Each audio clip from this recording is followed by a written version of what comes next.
Hello friends, welcome to the 19th class of this course. In the last class, we were talking about how to deal with the systems with constraints in our framework of Lagrangian. So there we solved a very simple problem. In this class also, we will do some more problems. So the first problem will be from Goldstein and the rest will be from Spiegel. So let's define our first problem. This is, let's call it problem 2 because in the last class we did one problem. So that was problem 1 regarding this systems with constraints. The problem statement is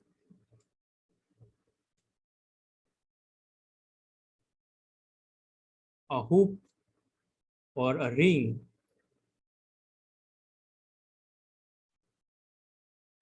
rolling without slipping. So rolling sorry, without slipping down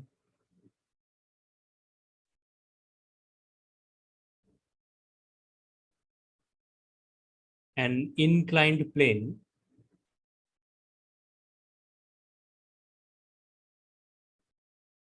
in that case find out its acceleration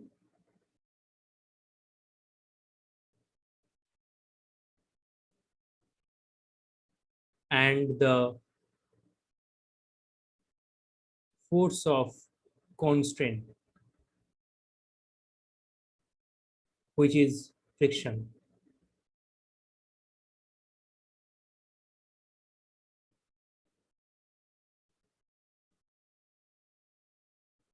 So a ring is rolling without slipping on an inclined plane. We need to find out its acceleration and the force of constraint. Let's draw the figure.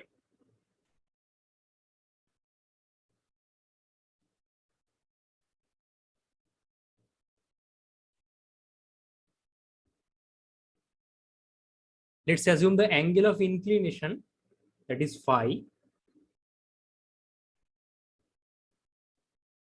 and this is the hoop.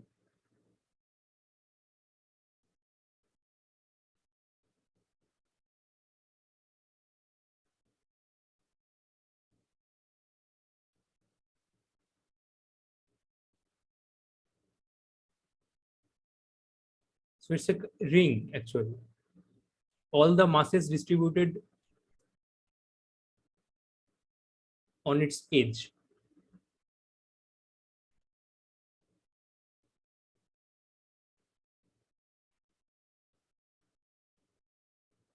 So let's assume our x-axis like this. The distance from the topmost point, this is our x-axis. So the distance between the center of mass and the highest point of the inclined plane, this is the x-axis, and let's define this axis. It is rotating, it is not slipping. As a result, the angle will change. So let's define this angle as theta.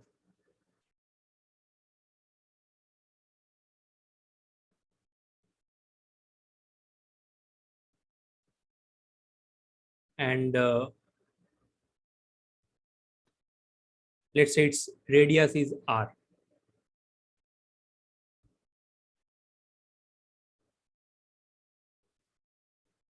And also assume that length of the inclined plane equal to L, which is So this is the length, right? The length of the inclined plane is L.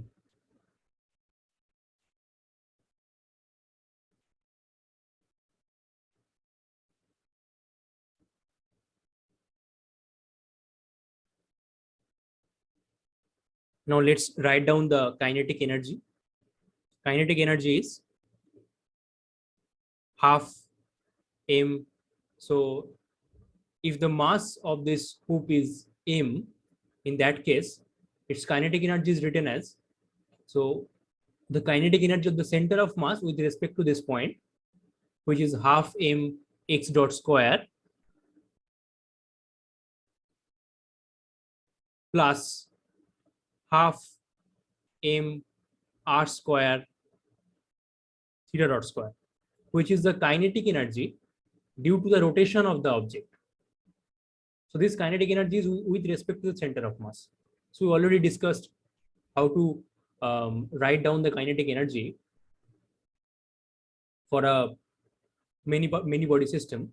So we need to write down the kinetic energy of the center of mass, and then we need to write down the kinetic energy of the system with respect to the center of mass. So here, this is the kinetic energy of the center of mass with respect to this point, this starting point, and the kinetic energy with respect to center of mass, which is this half m r square theta dot square. So m r square is basically the moment of inertia, and theta dot is the angular velocity.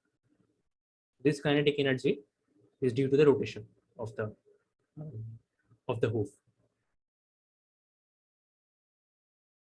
And the potential energy would be mg into height of this hoop. Now this length, so this length is L sine phi, right? This length is L sine phi because this angle is phi and the total length of the incline is L. So this length is L sine phi. And this length is x sine phi because this angle is also phi. In that case, its height of this hoop at this point will be this one. So which is L sine phi minus x sine phi. H is L sine phi, H is L sine phi minus x sine phi. Or we can write it like mg L minus x sine phi. Then our Lagrangian will be T minus V, which is half m x dot square plus half m r square theta dot square minus mg L minus x sine phi. Remember here, this small r, it is not a variable. It is a constant. It is the radius of this hoop. The variables are theta and x. Now we have a constraint here. So as the hoop is rolling, it is not slipping. That means the constant will be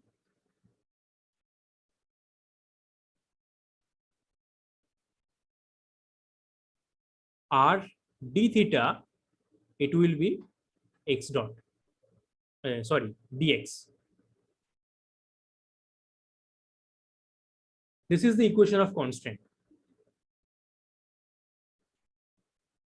R d theta is the distance traveled by a point on this hoop due to a displacement of d theta. And with that, on the inclined plane, it will travel a distance dx. And as it is rolling only, it is not slipping, So then this dx and d theta, they are related by this equation.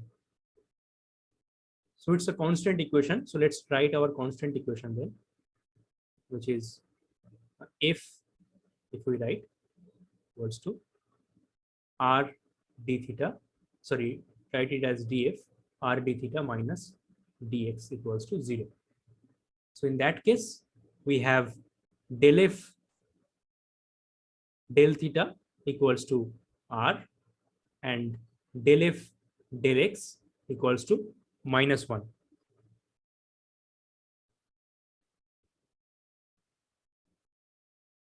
Now let's call it equation 1.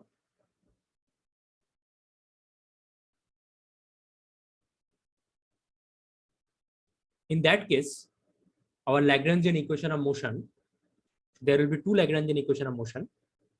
Those will be ddt of, one will be ddt of del L del x dot minus del L del x equals to lambda del f del x, which will be, so del L del x dot, only x dot dependence comes in this term. So del L del x dot will be mx double dot. I mean, del L del x dot will be mx dot and ddt of that will be mx double dot minus del L del x. So x dependence is here only. So del L del x will be mg sine phi, and there is a minus sign. So it will be minus mg sine phi equals to, now del f del x, which is -1. So in that case, it will be minus lambda. Now let's call it equation 2.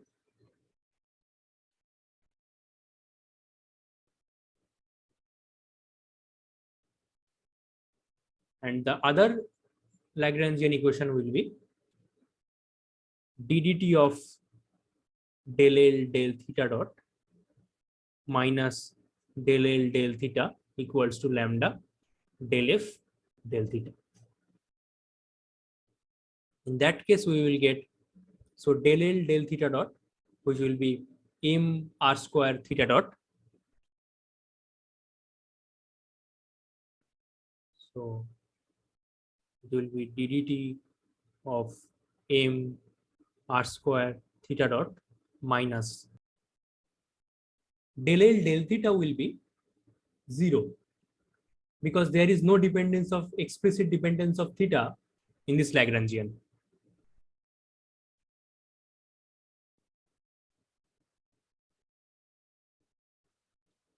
In that case, it will be 0, and this del f del theta, which is r. So we will get lambda r. And it means ddt of m r square theta dot will be m r square theta double dot. Remember, r is not a variable here. So there will be no derivative of r. I mean, derivative of r will be 0 actually, equals to lambda. Let's call it equation 3.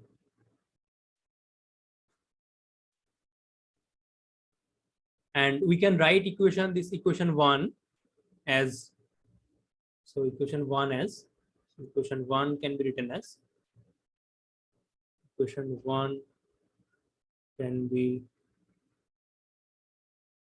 written as r theta dot equals to x dot. So we just need to divide equation 1, both side of equation 1 by dt. So in that case, it will be r theta dot equals to x dot. D theta dt is theta dot and dx dt is x dot. Now, if we derivative it further, if we take one more derivative, it will be r theta double dot, r is a constant, equals to x double. Let's call it equation 4.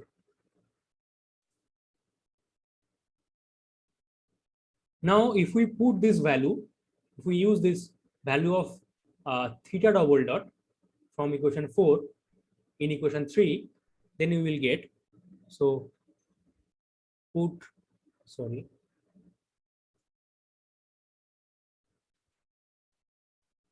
the value of theta double dot from 4 in equation 3, and we will get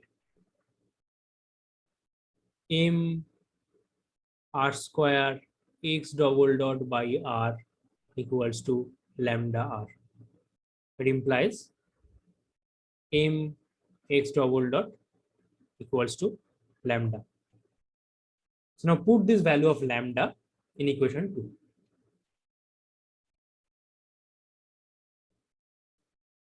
Put the value of this Lagrange's undetermined multiplier, which we are calling lambda, in equation 2. Okay, let's call this equation as equation 5. So if we put it in equation 2, we will get mx double dot minus mg sine phi equals to minus lambda. So we will get mx double dot minus mg sine phi equals to minus lambda, and lambda is mx double dot. So we will get minus mx double dot. So in that case, we will get m twice mx double dot equals to mg sine phi, which means x double dot equals to g by 2 sine phi.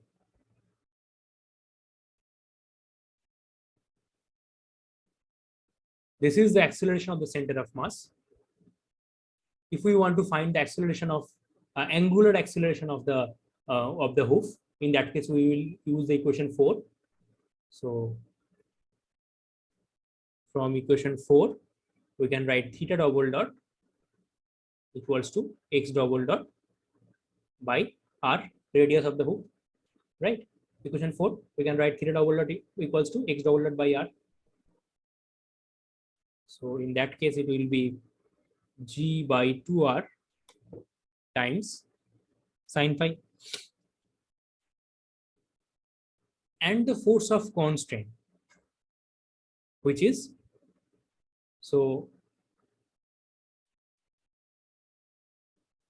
force of constraint will be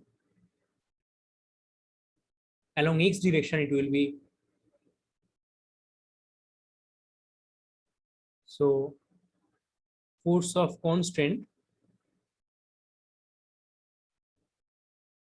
along x direction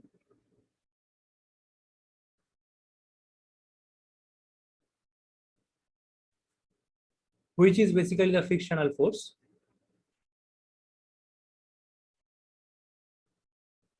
It will be, let's call it F or call it Q, because these are generalized forces. T. Force of constant along x direction, it will be lambda times del F del X, right?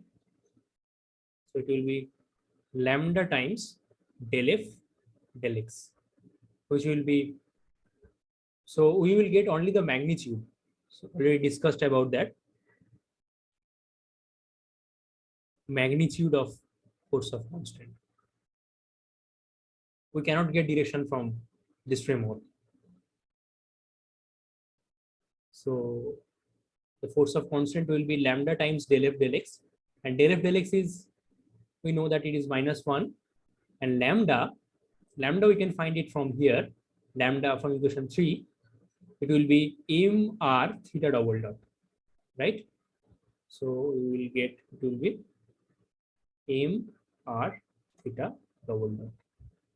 So we are omitting this minus sign, the -1 coming because of this del F del X.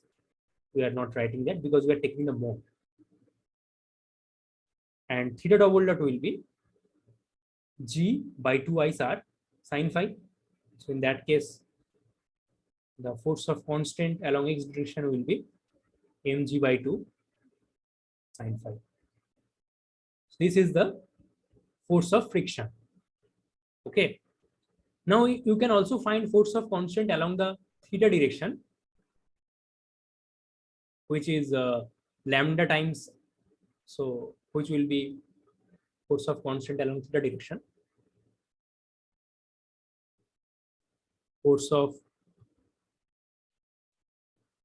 constraint along theta direction, magnitude of, okay, magnitude of force of constant along theta direction, it will be q constant along theta direction, it will be lambda del f del theta, which is basically, so our lambda is mg by 2 sine phi, and del f del theta, we already calculated that it is r. So here it is r, del f del theta. So in that case, it will be mg r by 2 sine phi. So this signifies the frictional force, right? Force of constant along x direction, which is this. This signifies the frictional force. That is the force of constant along x direction, along this direction, right? Along this direction. Now, force of what does it mean by force of constant along theta direction? It is basically the torque due to this frictional force. That's what it means.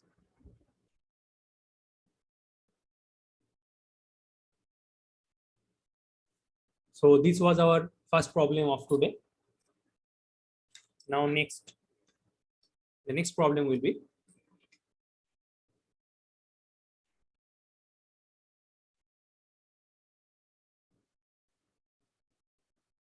problem 3. The problem statement is, let's say a particle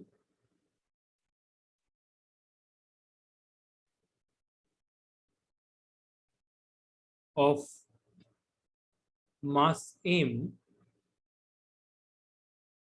moves under the influence of gravity on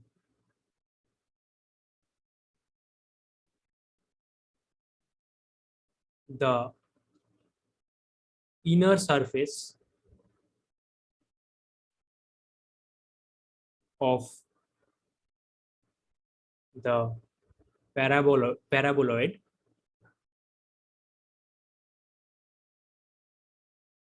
of revolution. The equation of this paraboloid is x square plus y square equals to az, and it is which is assumed frictionless. The surface of paraboloid, it has no friction. Then obtain the equation of motion. Obtain the equation of motion. Obtain, okay, let's first of all find out the equation of motion, then we will do the rest.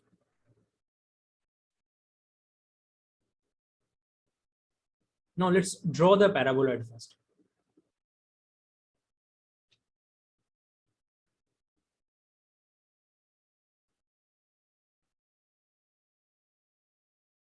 Let's call it the z axis. It is our x axis. It is our x axis. It is our y axis.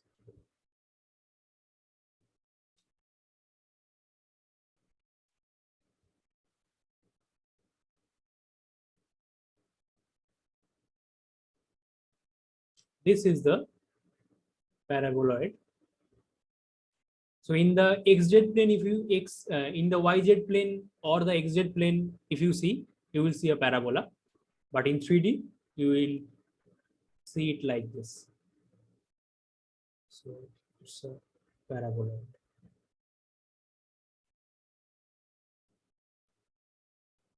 Now there is a particle on this surface of the inner surface of this paraboloid. Now let's assume that the distance of the particle from the z-axis is given by rho.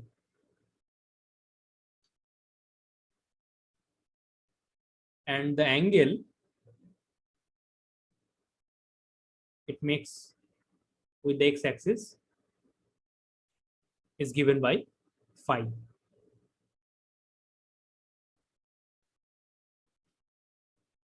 In that case, so we are basically choosing the cylindrical coordinate system to deal with that problem.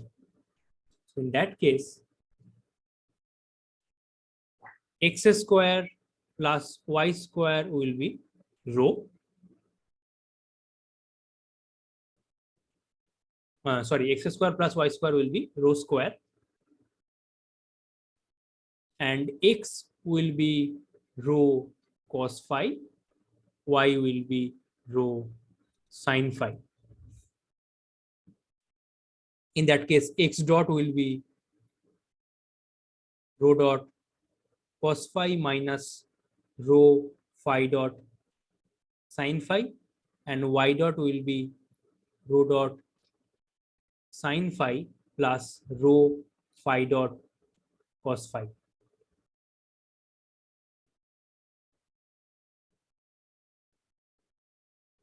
And this equation of this paraboloid, which is basically the equation of constraint, it will look like rho square equals to az. This is the equation of constraint.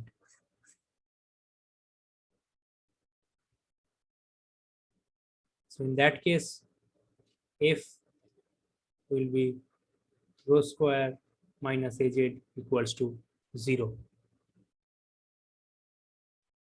So we have, so this f, it has a rho dependence and z dependence. So in that case, del f del rho will be twice times rho. Del f del phi will be 0. There is no phi dependence in the constant equation. And del f del z will be minus a.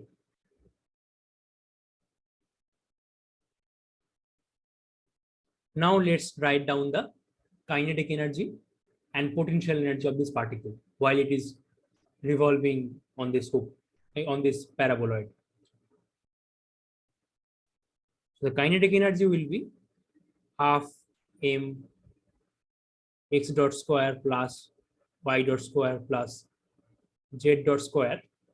And now if we put the value of this x dot and y dot, we will get, so we already did that in our in some of our previous problems. So I will write it directly. We will get rho dot square plus rho square phi dot square plus z square. This is the kinetic energy. And the potential energy will be mg z. It's very easy because z is the height, right? Z coordinate we are not, so it's a in cylindrical coordinate, z is there. So mg z. Then the Lagrangian will be t minus v, which is half m rho dot square plus rho square phi dot square plus z square, sorry, z dot square. Yeah, z dot square minus mg z. This is our Lagrangian. Now there are three variables here, rho, phi, and z. So we will get three Lagrangian equations of motion. The first one will be ddt of del L del rho dot. minus del L del rho equals to lambda times, lambda is the Lagrange's undetermined multiplier, and we have only one equation of constraint, which is this. So we will only have one lambda. This is del F del rho. It implies, so the rho dot dependence is here only.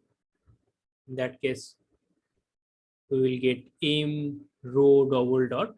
There is no rho, no, there is a rho dependence here.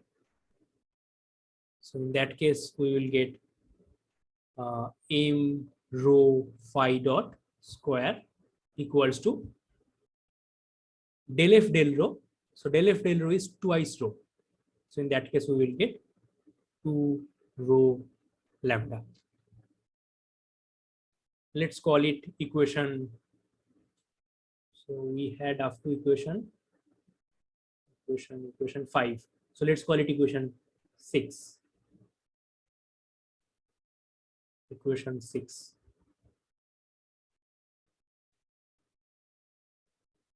Now, another Lagrangian equation of motion will be ddt of del L del phi dot minus del L del phi equals to lambda del F del phi. Now, del L del phi dot, which will be m rho square phi dot, and then we will get ddt of m rho square phi dot, and this del L del phi, there is no phi dependence here, explicit phi dependence. In the Lagrangian, there is nothing like that. So it will be 0, and del F del phi, that is 0, we already derived. In that case, it will be 0. It implies like m rho square phi dot equals to constant. Let's call it equation 7.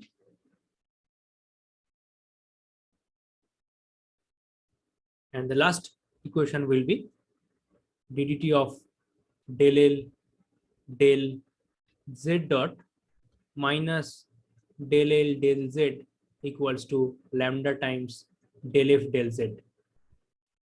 Now del L del z dot is m z dot, and ddt of that, it will be m z double dot minus del L del z, which will be so del L del z will be minus of mg, and there is a minus sign here already, so it will be plus mg equals to lambda times del F del z, and del F del z is minus a, right? So del F del z is minus a. Then we will get minus a times lambda. It will be equation 8. So these are the Lagrange's equations of motion.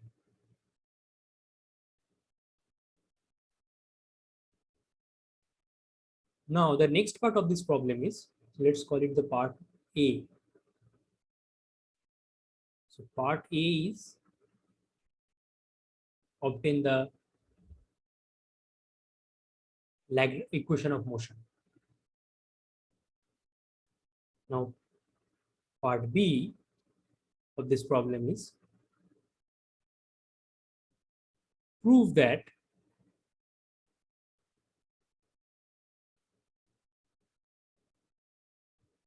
the particle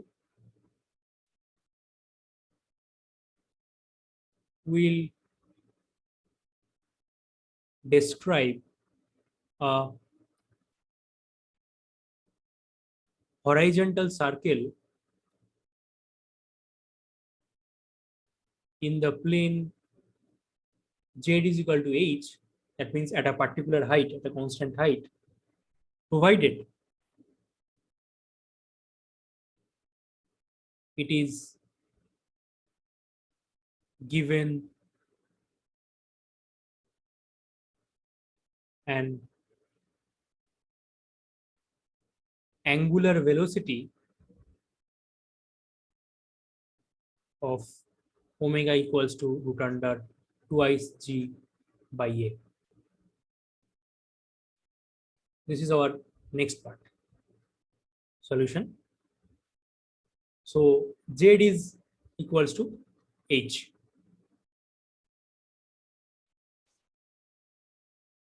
Now from this equation of constraint, then so the equation of constraint, which is this one. So if z is fixed, then this rho is also fixed. So we can write it as rho naught. Then if z is equal to h, then our rho naught will be root under a h. So z is fixed. In that case, the radius of the loop the particle is rotating, that is also fixed. We are defining it by rho naught. So in that case, from equation 8, we can write lambda, because z double dot is 0. Z is h, fixed. So in that case, z double dot will be 0. So then we can write from equation 8 that lambda is minus mg by a. So from equation 8,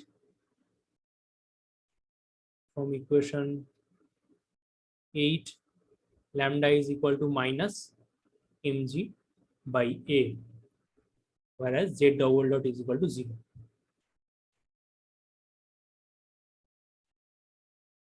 This is our Lagrange's undetermined multiplier.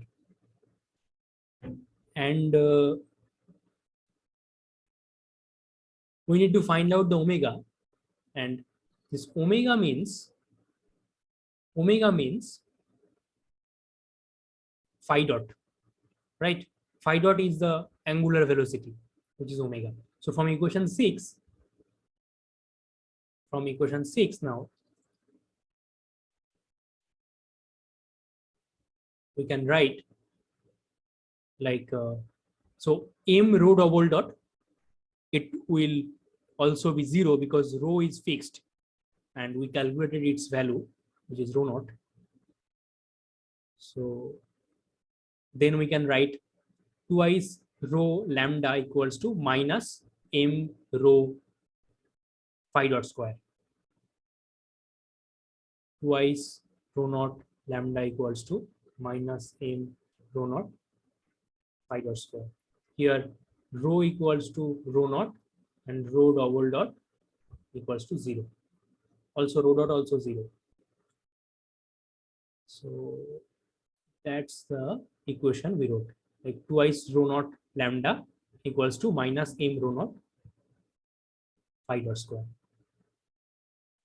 Yeah. So now we can write twice rho naught lambda equals to minus m rho naught omega square, because omega is same as phi dot, the angular velocity. So in that case, omega square is minus twice rho naught lambda by m rho naught. Now if we put the value of lambda, it will be mg by a. So it will be, so minus minus got cancelled and we have twice rho naught mg by m rho naught a. Now this rho naught got cancelled and m cancelled. So then we will get omega square equals to twice g by a, which means angular velocity omega will be twice g by a.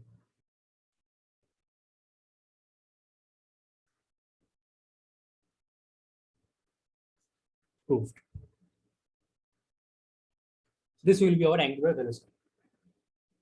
So now let's look at this Lagrange's undetermined multiplier. What does it signify? So it will basically give, like, so we have this del f del rho and del f del z. In that case, the force of constraint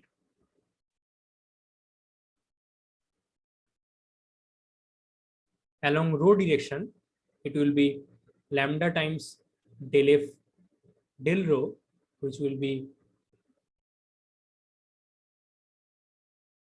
mg by a. So we are only taking the magnitude, we are not considering the sign. So let's not bother about this minus sign then. And this del f del rho, it is del f del rho, it is twice rho. And rho, we have a value like rho naught something. So let's write it twice rho. And this rho is, if z is h, then rho is fixed like rho naught.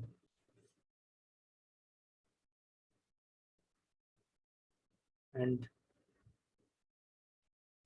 constraint, so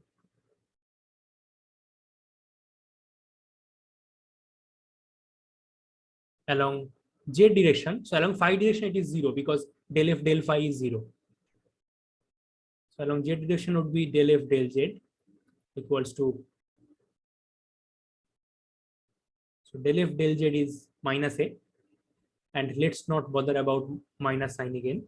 So it will be a times lambda, and lambda is mg by a minus mg by a, so it will be mg by a, which is mg. So the constraint force along z direction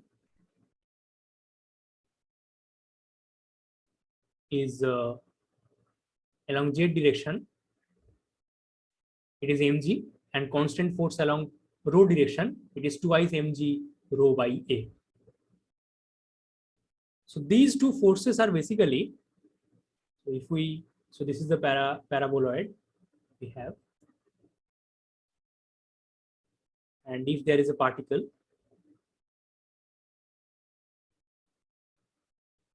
so then there is gravitational force mg, and as the particle is moving, there is a centrifugal force like it